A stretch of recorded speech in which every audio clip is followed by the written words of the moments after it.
best recipes are the ones handed down through the generations. Joining me now is cooking instructor Anthony Romano to show us how to put a twist on traditional raviolis. I love the sound of that. Yeah. Perfect for lunch. Yes. So I know you're a cooking instructor and you work with ERACE. Tell us a little bit about that. ERACE is the East Shore Regional Continuing Education, right? Yes. And they were on our show, I think, maybe a couple weeks ago. Yeah. We learned about all the programs that they have. But you teach a cooking class. What do you specialize in? I teach the passion of Italian cooking. Oh, how appropriate. Yes. All right, well, let's get started. What are we making here today again? We're making roasted red pepper raviolis, and we're going to do in a cream pesto sauce. And I got some fresh squash flowers from my garden this morning, so we're going to throw a few of those in there. I love it.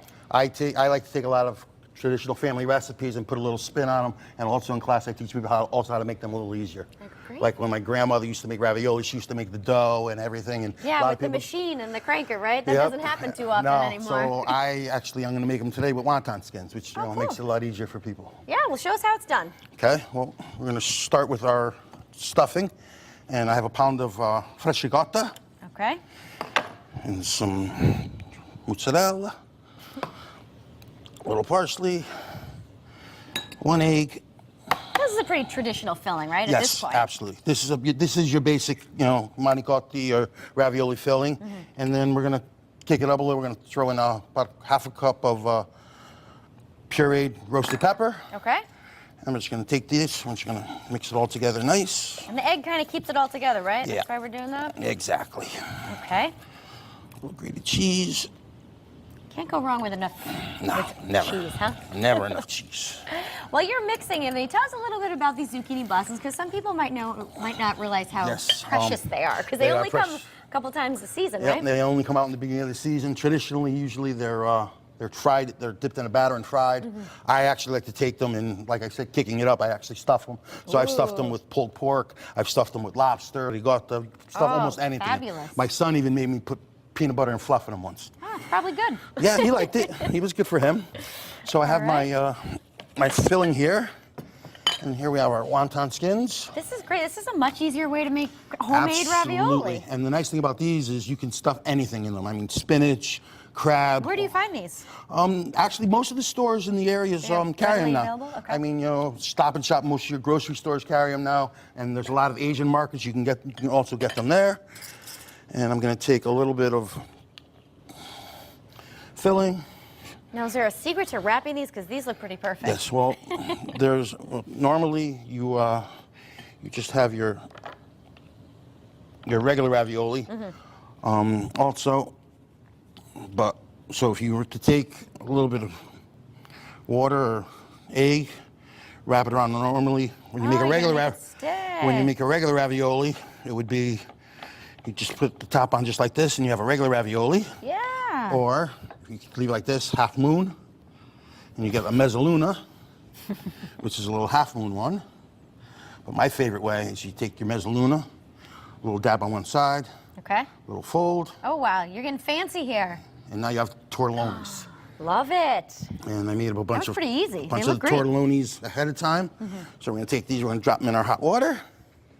How long do they take to cook? Fairly quick? Yeah, about 3 to 5 minutes. And how do you know they're done? When they float. Okay. All right. Now, what are we doing with here? Are you making some sort of sauce? Yes, we're going to do a little pesto cream sauce, which is actually really easy. Okay. Anthony, what's a favorite class that you teach? Any standouts?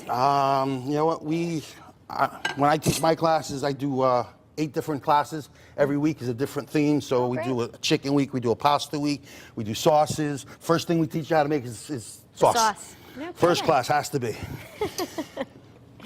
All right.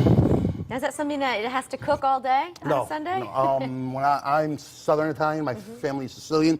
So when I teach to make my sauce, usually by the time you start your pasta water, by the time your pasta is completely cooked, your sauce is done. That's 15 impressive. minutes. 15 minutes, a really light sauce. Unless you're making like a meat sauce, then you'd have to start it. Cook it all day, huh? Cook it all day. This isn't going on. All right. I think this one's on. Yeah, we'll just go to a different one. Okay.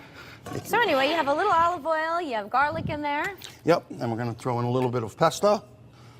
Which is kind of just basil in the food processor, right? Basil, pinole nuts, garlic, olive oil, Okay. and grated cheese. We're gonna get this started. All right. Once that comes to, starts to heat up, we're gonna add a little bit of heavy cream. Oh, fantastic. Really easy. This is gonna turn, what, is this gonna turn pink What? with No. or green? It's gonna stay green, right? No, But it's you have gonna the stay green. roasted peppers, I know. I guess Well, the those roasted are in the peppers, yeah, are ravioli. inside the ravioli. So basically, between the red ravioli, the green sauce, and a little bit of cheese, you got the perfect Italian dish. It smells fantastic already. And then, like I said, I have my squash flowers here. Now you're gonna put those right in the sauce? I love that. Here, I'll get out of your way. What we're gonna do is we're gonna throw these in right at the end, so that they don't overcook and they just kind of wilt a little. I'm just gonna give them a quick little chop. So you're not getting a zucchini though if you pluck the flowers, right? Well, there's male and female flowers. So when you look at the flower grows like this, and then if it's these are the males, and the female will actually, you'll see a little tiny squash growing on the bottom, I didn't and know as that. it grows, the flower disappears. No kidding. Yeah, but these, like I said, like you said, these are gold. They are. But it's crazy because a lot of the local farm markets are all carrying them now. So my sauce is. And you're originally from East Haven, are you not? Yeah, born and raised in East Haven. Lived in Hawaii for a few years, where I had a restaurant, and then I ended up coming back. Oh, all right. It's always nice to come home, though, It's right? always nice to come home. All right, so that's almost boiling. Yep. I know. Are you gonna throw the raviolis in the Yes. pan? Yeah. Okay. Actually, we're going to drain the raviolis. Okay. I'll keep mixing, Anthony. I'm a great sous chef, but it smells great already. And Anthony's draining the raviolis over there. We're getting excited. We're going to dig into this. Looks fantastic. All right. Drop these right in. Oh, they look wonderful.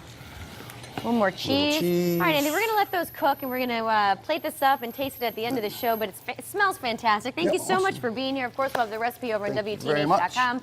And for more information on ERACE programs, you can call 203-488-5693 or visit erace-adulted.org.